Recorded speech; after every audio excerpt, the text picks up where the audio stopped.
I definitely need a plant or something because the light is not down enough. But after Bitcoin stops going down and after I can get my office dialed in, it's both been a journey. You still have to choose like what is your Bitcoin personal finance strategy? Going up or going down, you have to choose what is your Bitcoin personal finance strategy. How many dollars do you hold? How much Bitcoin do you hold? What's your what's your take on other investing? After you see that Bitcoin is better than fiat money, it begins to call into question all your other thoughts about investing because you two things on that. One, when you realize how kind of like rigged fiat money is, it makes you question the prices of things and kind of like see fiat prices in a whole new light. And then number two, the hurdle rate of Bitcoin being like the fastest horse in the race, like that's a saying that a lot of people say. And if you've watched a lot of these videos, I try to steer clear of most kind of like common sayings. That one I do like, actually. Like, I actually think that that is a pretty decently helpful paradigm when it comes to Bitcoin personal finance advice because, and it works with Bitcoin going up and Bitcoin going down because it's just the fastest in both directions. It has the ability to react to everything going on the fastest because Bitcoin is the least rigged. Bitcoin is the least rigged thing in the world. Like, it's the most just accessible, free market, 24/7, in and out of every fiat currency, global thing that there is, with not as much gate-kept access as other forms of investing have. You can buy as little as $1. You can use lots of different kinds of websites, lots of different places to get Bitcoin access. And so when you realize that Bitcoin's the fastest horse in the race, when you realize that the hurdle rate of Bitcoin versus other investing is like pretty tough to beat, and when you realize that fiat money is fundamentally broken, it causes you to have to rethink all your investments. But when price is going down, that's obviously annoying. Obviously annoying, understatement of the day, like here on YouTube. And that's why it's a good time to ask yourself of like, what is your actual strategy?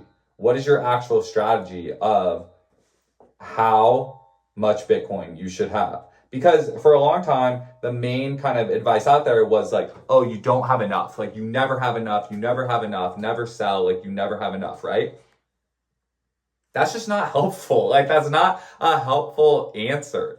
Again, maybe that worked a while back, like years ago, and it was kind of just like it would like help shake yourself of like, you don't have enough, like to like try harder, to like stack harder and be more productive so that you could take advantage of the opportunity.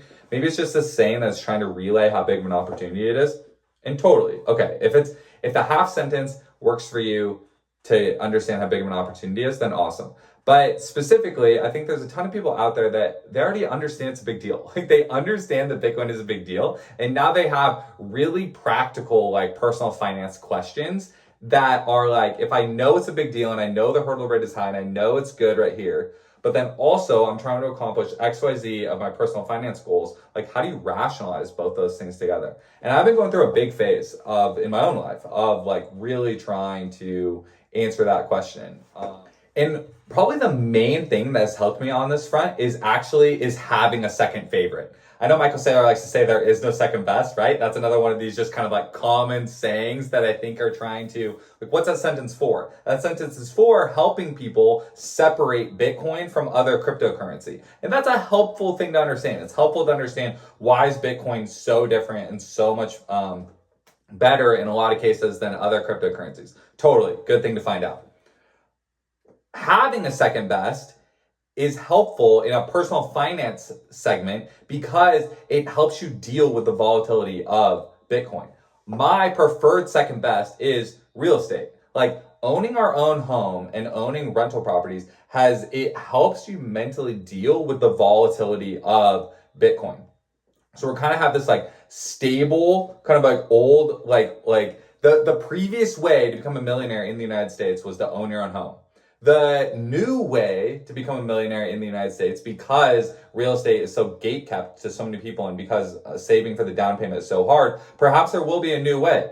But right now in this transition period, it's helped me a bunch to deal with the volatility of Bitcoin, to also have a really secure real estate strategy. And so that's an example of kind of breaking away from common Bitcoin personal finance dogma and choosing like a separate path that has served me really well. And now that that decision like has been years in the making, I've been thinking about like multiple ways. And I don't have all of them. I don't have all of them yet like here today, but another one, and like this is, there's no magic to this. There's no magic to this, but like having like a dual income household is like really, really nice. Like being like having a lifelong partner and having a dual income household helps you share like the financial like burden of